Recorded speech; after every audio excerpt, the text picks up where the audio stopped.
इस वक्त की बड़ी खबर आपको बता रहे हैं। एक तरफ सम्राट चौधरी का गुस्सा फूट पड़ा है। उनका साफ कहना है कि आजकल मुझे टारगेट किया जा रहा है, लेकिन सभी का हिसाब होगा, सभी की फाइलें खुलेगी। वहीं दूसरी तरफ पप्पू यादव ने एक बार फिर बिहार की राजनीति में एक ऐसा बयान दे दिया है जिससे सियासत पूरी तरह गर्मा गई है। उनका साफ कहना है कि सरकार जानबूझकर मेरी सुरक्षा हटा रही है और अपराधियों को खुला निमंत्रण दे रही है मुझे जान से मारने का। वहीं दूसरी ओर वो तेजस्वी यादव पर भी तंज कस रहे हैं। इस मामले में ज्यादा अपडेट के साथ मेरे साथ जुड़ रहे हैं मेरे सहयोगी नवेंदु जी। सर, सबसे पहले सम्राट चौधरी की बात करते हैं। उन्होंने एक बार फिर अल्टीमेटम दे दिया है।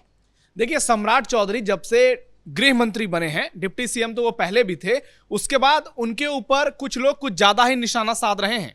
क्योंकि जो सम्राट मॉडल के तहत बिहार में एक्शन हो रहा है, दनादन एनकाउंटर देखने को मिल रहे हैं, बुलडोजर एक्शन देखने को मिल रहा है, और जिस तेजी से पुलिस काम कर रही है, उसके बाद सम्राट चौधरी को जानबूझकर कुछ लोग टारगेट कर रहे हैं।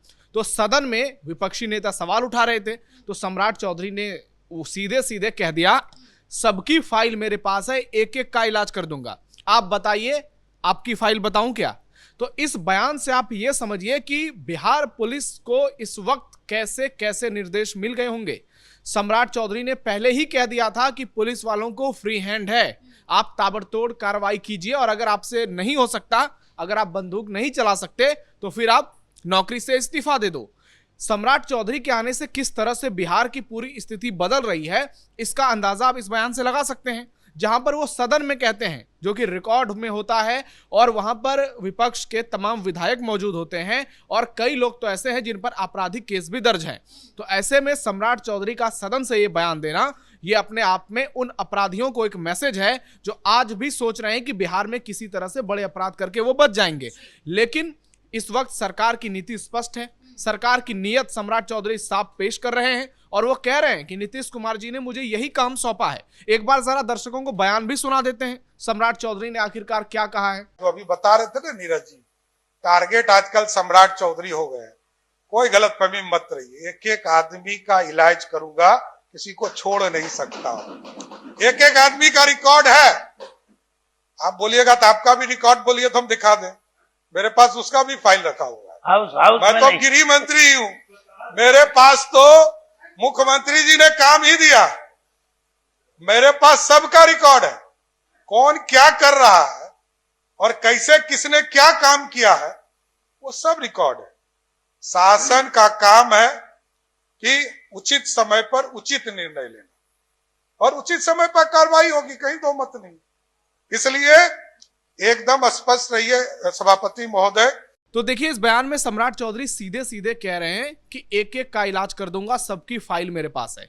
यानी बिहार में पहले जो खबर आई थी कि बदमाशों के लिए, अपराधियों के लिए जो फाइल तैयार की गई है, एक सूची वायरल हुआ था कि उसमें 1700 लोगों का नाम है, फिर एक 400 लोगों वाला मोस्ट वांटेड वायरल हुआ था।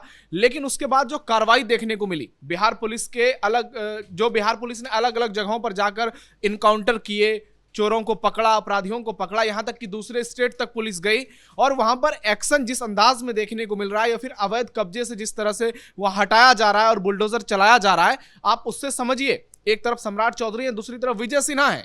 इन दोनों ने मिलकर बिहार के अपराधियों की लंका लगा दी है। एक तरफ अपराधियों को तो अल्टीमेटम दिया ही जा रहा है, क्या इस बार विपक्षी खेमे को अल्टीमेटम दिया गया है? निश्चित तौर पर, क्योंकि विपक्ष में भी कई ऐसे लोग हैं जिनका बैकग्राउंड जो है वो अपराध से मिलता जुलता है। ऐसे में सम्राट चौधरी का सीधा सीधा कहना है, और आप ये देखिए कि यहां पर विपक्ष और सत्ता पक्ष की बात नहीं है। बुलडोजर चलता है तो बीजेपी नेता के घर पर भी चलता है, अगर जरूरत पड़ेगी तो एक्शन होगा, वो चाहे कोई भी हो।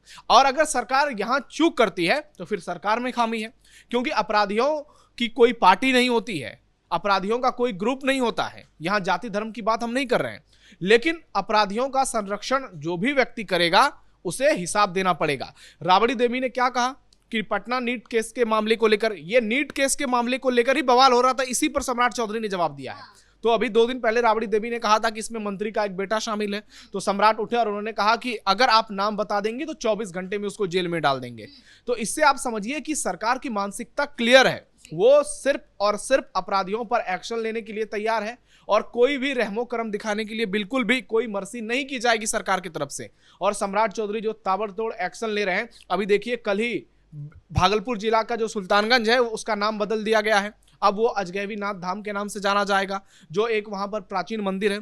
सम्राट चौधरी जिस तरीके से फैसले ले रहे हैं, चाहे वो कानून व्यवस्था को दुरुस्त करना हो, विरासत की पुनर्स्थापना करनी हो, या फिर लोगों को एक ऐसा माहौल देना है जिसमें वो डर के नहीं जिए बल्कि अपराधी डरे और लोगों को लगे कि हम यहाँ पर सुरक्षित हैं, ऐसा माहौल बिहार में बनाने की कोशिश की जा रही है। हालांकि कई मोर्चे पर सवाल उठ रहे हैं, जहां सरकारी खजाना खाली हो चुका है, लॉ एंड ऑर्डर को लेकर कुछ सवाल उठ रहे हैं, वो उठने चाहिए, लेकिन सरकार का जो एक रवैया सामने आया है, जो पॉजिटिव इंटेंट नजर आ रहा है, उससे तो यही लगता है कि सम्राट चौधरी जो कर रहे हैं, अगर और बेहतर तरीके से ये किया जाए तो आने वाले समय में बिहार की स्थिति पहले से कई गुना बेहतर होगी और इसका इंपैक्ट जमीन पर मिलेगा। और आप देखिए कि आज भी बिहार में पहले वाली स्थिति नहीं रही है। आज लोग सड़कों पर खुलेआम चलते हैं, दिन हो रात हो, आप कहीं पटना से भागलपुर, पूर्वी चंपारण से किशनगंज, कहीं भी चले जाइए, आप देखेंगे कि लोगों को एक प्लेटफॉर्म मिला है, अच्छी सड़कें नजर आएंगी, लाइटें नजर आएंगी, पीने का पानी लोगों को मिल रहा है, सबके घर बन गए हैं, शौचालय बन गए हैं,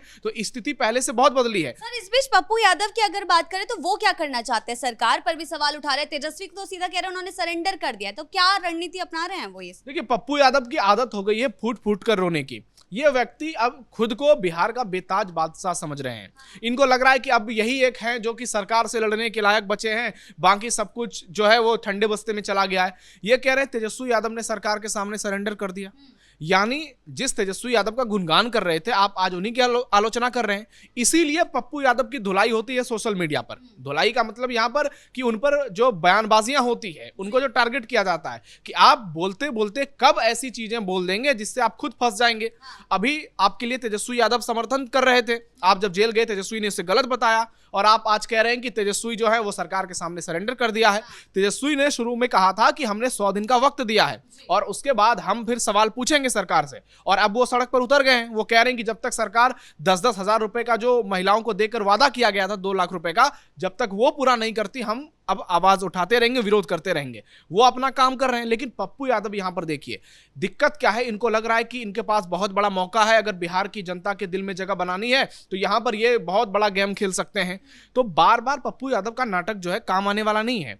कहीं बार बार ऐसी स्थिति ना हो कि पप्पू यादव को फिर से जेल जाना पड़ जाए। तो इनको सोचने की, समझने की जरूरत है, नहीं तो कुछ दिन में लोग इनको मेंटल कहने लगेंगे। अपनी सुरक्षा को लेकर भी सरकार पर इल्जाम लगाए जा रहे हैं कि जानबूझकर मेरी सुरक्षा हटाई गई है। जी देखिए, आप कोई प्रधानमंत्री, राष्ट्रपति या देश के मुख्यमंत्री किसी राज्य के नहीं हैं, ना ही आप मंत्री हैं। आप एक नॉर्मल सांसद हैं, और सांसद की कितनी सुरक्षा होती है वो हर किसी को मालूम है। आपको वाई कैटेगरी की सुरक्षा मिली हुई है। अब सुरक्षा कारणों से कभी किसी की सुरक्षा बढ़ाई जाती है, कभी घटाई जाती है। अभी बिहार में हमने देखा कि कितने लोगों से जेट की सिक्योरिटी हटाई गई, जेट प्लस की सिक्योरिटी हटाई गई। उसमें तेजस्वी यादव जैसे बड़े लोग शामिल थे, क्योंकि चुनाव के वक्त का माहौल कुछ और होता है। उस समय बहुत सारे खतरे होते हैं, आप लोगों के बीच में जाते हैं, लेकिन आप हर वक्त चाहेंगे कि सरकार आपको एकदम गौतम अडानी और अंबानी की तरह सुरक्षा दे, गिरिराज सिंह की तरह सुरक्षा दे, बड़े मंत्री की तरह सुरक्षा दे। तो वो संभव नहीं है, क्योंकि एक व्यक्ति के लिए उतना ही सरकार खर्च कर सकती है जितना कि लिमिटेड होगा, जो जरूरी होगा। आप पप्पू यादव के लिए 50 जवान क्यों सुरक्षा करेंगे? क्या पप्पू यादव को धमकी मिली है? अगर मिली है तो सार्वजनिक करें, पुलिस में जाकर शिकायत करें। सिर्फ मुंह से बोलने से, ये जुबानी जो बार बार बयानबाजी करते हैं, इससे कुछ होने जाने वाला नहीं है। पप्पू यादव की ही इमेज खराब हो रही है। जिस तरीके से कांग्रेस से साइडलाइन किए गए हैं, कांग्रेस में कोई भाव देने वाला बचा नहीं है, लालू परिवार इनको वैसे ही पसंद नहीं करता है, तो इनको लगता है कि अभी इस बीच में फायदा उठाते हैं और जो बड़े बड़े मुद्दे हैं उस पर सुपरस्टार बनकर हम सामने आए। लेकिन इस सुपरस्टार बनने के चक्कर में जेल तक पहुंच जाते हैं, क्योंकि आपको यह मालूम होना चाहिए कि इस वक्त आपके लिए क्या सही है, क्या गलत है। आपसे बेहतर तो तेजस्वी यादव हैं, जो कम से कम समझते हैं। अगर वो चाहते तो सरकार बनी, रोड पर उतर जाते, धरना प्रदर्शन करने लगते, लेकिन यहां पर एक समझदारी दिखाई कि हम 100 दिन देते हैं और देखते हैं कि 3 महीने और 10 दिन में सरकार क्या करती है, कितने वादे पूरे होते हैं, कितने नहीं होते हैं, और उसके बाद फिर हम अपना जो भी होगा हम सरकार के सामने रखेंगे, जनता के सामने रखेंगे। तो एक रोड मैप नजर आया, एक प्लानिंग नजर आई। लेकिन यहां पर पप्पू यादव के साथ कुछ भी ऐसा नजर नहीं आ रहा है। पप्पू यादव बौखलाए नजर आ रहे हैं, हताश, निराश, बेचैन, परेशान नजर आ रहे हैं। लग रहा है कि पप्पू यादव की सुनने वाला कोई नहीं है। आप अपना वैल्यू खुद ही खत्म कर रहे हैं। जिस तरीके से आप हर मामले में घुसते हैं, हर चीज में बयानबाजी करते हैं, आप हर किसी से टकराते हैं, तो इससे समझ में आता है कि आपका इंटरेस्ट जो है वो राजनीति में ज्यादा है। आप पैसे बांटते हैं तो उसका जमकर प्रचार करते हैं, और उसके बाद नरेंद्र मोदी पर आरोप लगाते हैं कि दुनिया भर के पैसे खर्चे करते हैं प्रचार में सरकार के लोग। तो आप कहां ठीक हैं?